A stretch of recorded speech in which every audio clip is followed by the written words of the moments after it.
Now let's use our quotient and reciprocal identities to work a couple of examples. So first thing we want to know is, do any of these cancel each other out?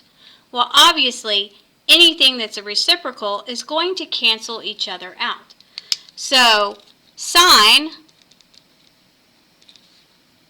times cosecant would equal to 1 because they cancel each other out. Cosine times secant would equal to 1. They cancel each other out because they're inverses of each other. And then tangent and cotangent cancel each other out. But don't worry, we don't have to memorize this, right? We can always substitute in and make sure we go from there. Our first thing that we always do with a problem is to express everything as a sine or a cosine so that we can make all the trig functions the same. We don't want fractions in our final answer, okay? So, cosecant. Well, I'm going to have to turn them into a fraction in order to get it as a sine because cosecant equals 1 over sine. So I'm going to turn my cosecant into 1 over sine theta.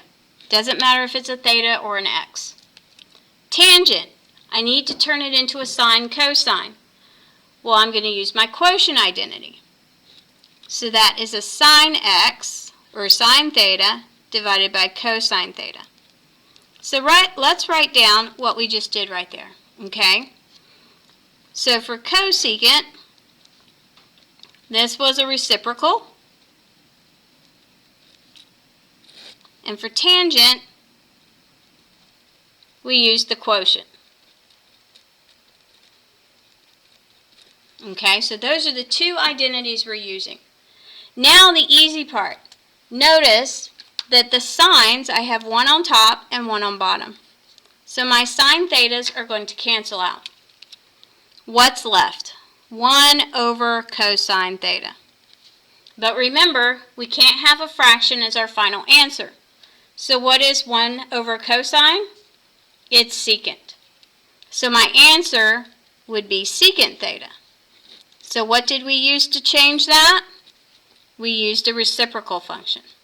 So we can use the reciprocal identities to get something that we can cancel out, and we can use it to simplify our final answer.